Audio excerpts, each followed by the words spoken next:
Joining us now, Hall of Famer Jason Kidd, Mavs head coach, and won an NBA championship with the Mavs back in 2011, two-time Olympic gold medalist. We were just wondering, where do you rank on the all-time assist list? Let's go around the room and guess. Where is Jay Kidd on the all-time list there? Todd? Third, okay. Seton? 2. Marvin? Third. Paul? 2. I'm going to go 4. Where is Jay Kidd on the all-time assist list?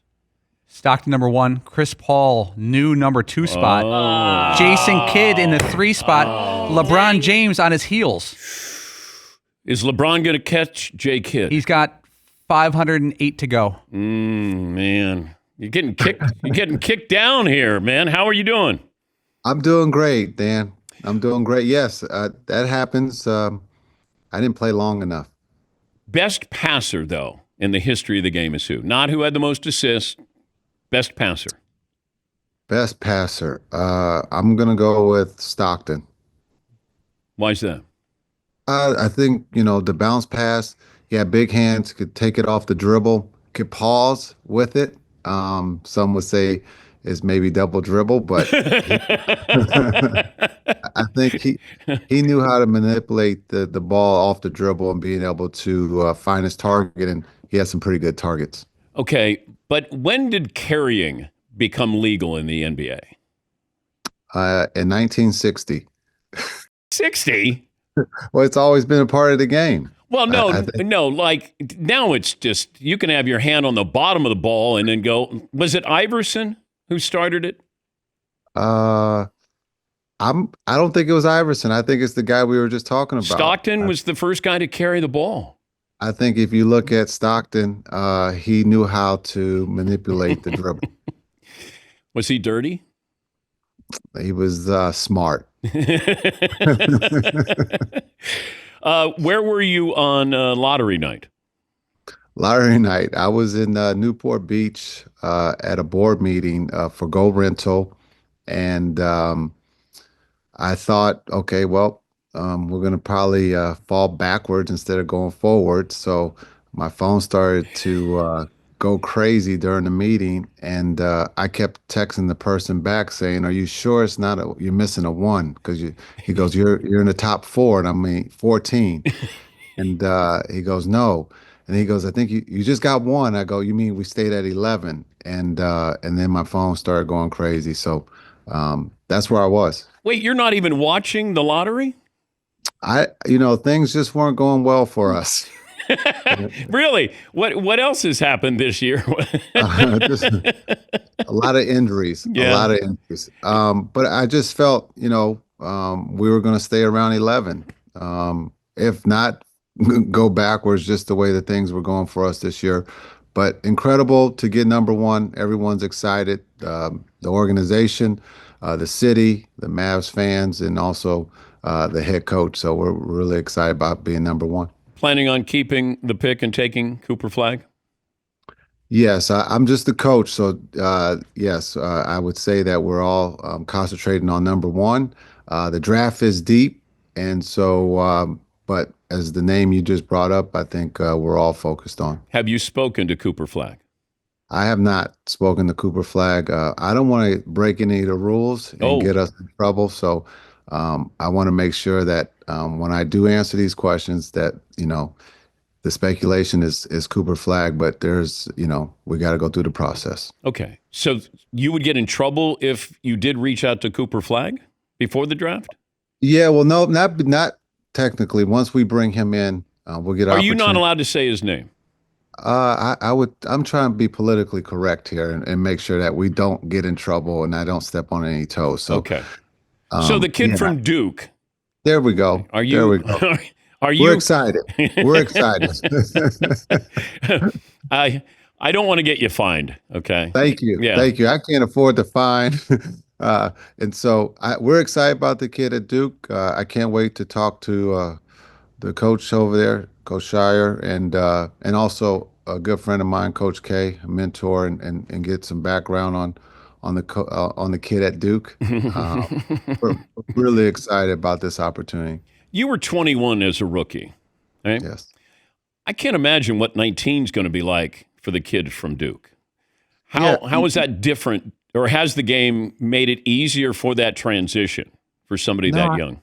no, I don't know if it's easier. I think 18, he's going to be drafted. He'll be 18. He doesn't turn 19 until December. And so just understanding he's young, but he's very talented. Um, can play both ends. And so being able to have older players, and when I say that out of respect, they're not dinosaurs, but when you look at the age of 30, Kai, AD, guys that are here, Clay, can definitely help him with the process of going through a rookie season. And the kid from Duke doesn't have to walk in and be the savior like he probably would have been in Washington, D.C., or maybe Charlotte, that you can kind of ease him in to being a third or fourth option on the team. Yeah, I think this is a great situation for him. I think when you talk about the different guys that we have already on the team, the pressure of living up to number one will be a lot easier with the talent around him. When you talk about the other clubs, he would have to, produce right away at a high level. And so I think this is a great situation for him to grow his game, where the pressure isn't as high. But we are playing for a championship, and so it will be a lot of fun. Jason Kidd, Hall of Famer, Mavericks head coach. How were you told that you had just traded Luka?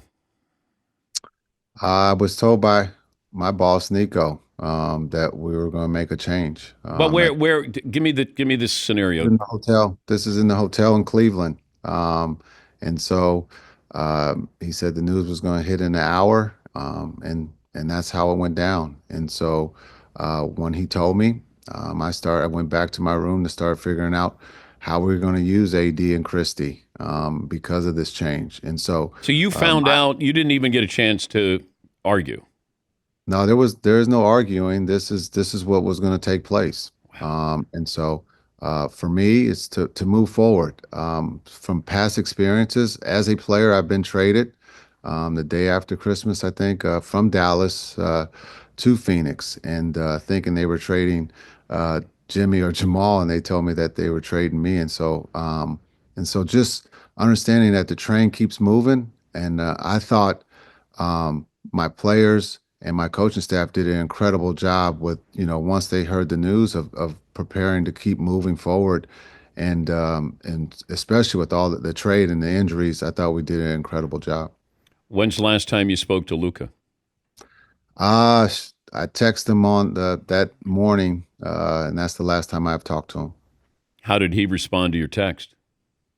I don't think he was too happy. And just again, from the experience of being traded, maybe being surprised, upset, feelings are high. But again, I love the opportunity of coaching Luca. He's an incredible person, and we all know his talent is one of the best in the world. And so, again, my mindset is to deal with the cards that I'm dealt and keep pushing forward. And I've always said this publicly and privately. I wish Luca the best. He's one of the best players in the world.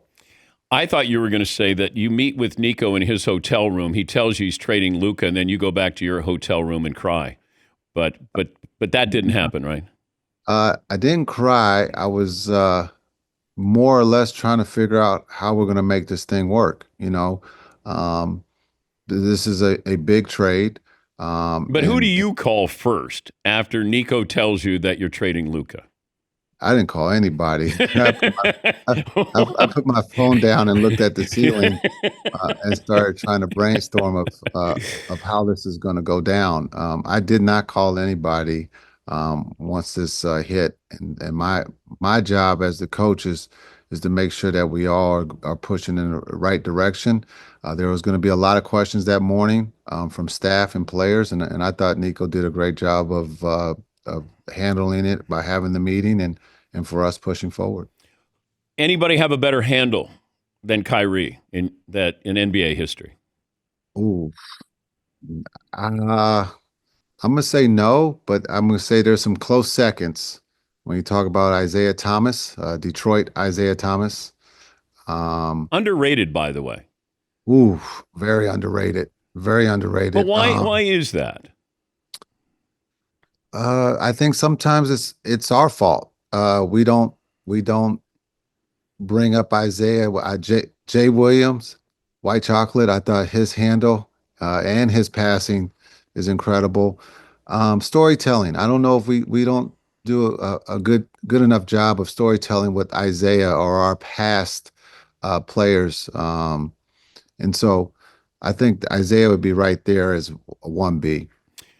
Yeah, but I think with Isaiah, likability, the way they played, they were the bad boys. You know, they were trying to hurt Jordan.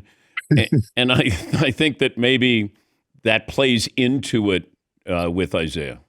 Well, I don't know if they were just trying to hurt Jordan. They were trying to hurt everybody. But if the Pistons don't treat Michael that way, Michael doesn't start weightlifting and like that made Michael even greater. They're responsible for unleashing, the new and improved Michael Jordan. Yeah, I think, sometimes when we look at things that take place in our league, some are looked upon as negatives, but a lot of players or coaches use them as positives and try to turn it into something. And as you said, unleashes the beast in Michael. And he took that and ran with it, got stronger. His talent was already elite. And so I think he used that as motivation to become the best in the world. Do you remember facing him the first time? Yes. Uh-oh. What happened? And no, it was actually nice. He was nice to me. Yeah, I'll never forget. I ended up on him. Unfortunately, I didn't know how the switch happened, but he asked me in the post, and all I can think about is just turn around and fade away and keep it simple and nice. But he went baseline and he took off, and unfortunately, my swipe, I missed it, and I was like, "Oh, this is going to be on ESPN, and he's going to dunk it and look and do what he does." But he just did a nice little reverse layup and looked and kind of winked, and I said, "Oh man, I'm glad he didn't dunk it." But he took it easy on me. But when did you realize he was better than you? Oh, before tip off. Well, you guys have egos. I mean, Yes. like Larry Bird had to get to a point where he said, "You know what? He's the best player in the game." Magic had to. You guys are, pretty tough when you're going to relinquish something like that. Yeah, but I think we all understood when we have to be realistic. Understanding Michael is the best, and so coming in as a rookie, you wanted that challenge. You wanted to compete against the best, but understanding he was going to win majority of those battles, and he did, and so you couldn't wait for that game to be over so that you can go play someone else that you can take advantage of. Maybe they'll write a book on this year for the Dallas Mavericks. One day, just this year of everything that's happened. Because I think it's hard to believe, right? Yeah, I think you're right. I think there's someone's gonna write a book. Or Uh, 30 for 30 on ESPN. there could be a 30 for 30 for sure. There's enough content. There when you talk about just there was in season within a season, and there's maybe 3 seasons just with the trade and with all the injuries that we had, trying to keep pushing forward and finding a way into the playing game and winning one, and unfortunately coming up short against Memphis, but. Just everything that took place, I think there is a book there, and then probably 30 for 30. Good to talk to you again. Thanks for joining us. Happy birthday. Thank you. Thank you. You look great, man. What did you get me? Well, I was going to say a jump shot, but you already believe that you can shoot. So, Oh, now we don't want to go down the road, do we? We don't want to go down memory lane because, do we? yeah, why not? It's your birthday. You can go down. I go to Dallas to shoot against you, right? Yes. I fly to Dallas to play, you in a game of horse. Yes. And what happened after practice? Who went home and left me there out shooting by myself? You did. Well, I forfeited, so you automatically won. Okay. Yeah. And then all of a sudden, who becomes a great 3-point shooter? You do. Yeah, you turned me into a great 3-point shooter, so you get credit. I'm giving you credit where it's due, and you turned me into a 3-point shooter. You're welcome. You're welcome. You're welcome. You're welcome. So thank you. I don't need a jump shot. We know that. Maybe Putter? What? Putter? Driver? How about this? How about a autographed jersey from the kid from Duke? Ooh. Done. Okay, here we go. Easy. Just making dreams come true. There you go. Enjoy. Thank you. Thank you, buddy. That's Jason Kidd, Hall of Famer. Yeah. I told you guys the story. I told you the story. I went to Dallas. We had a great relationship, and I said, I will beat you in a shooting contest. And I'm there in the stands waiting for practice to end. And I'm waiting. It ends, and I'm go, where's Jason? The clubhouse guy goes, oh, he left. And I go, he left? And he admitted. He didn't. He knew that I could shoot. There he is, right there. He just came back. He wants to. He knows it's true. He knows it's true. Jay Kidd, good appearance there. Yeah, what I love is like, what'd you get me for my birthday? He's like, well, you got a jumper or whatever. And then he kind of like gives you credit for his 3-point taking ability as the gift. And you're like, you know what else you could get me? Yeah, yeah. I mean, yes, I should take credit helping you and Brooke Lopez. I made you guys great 3-point shooters.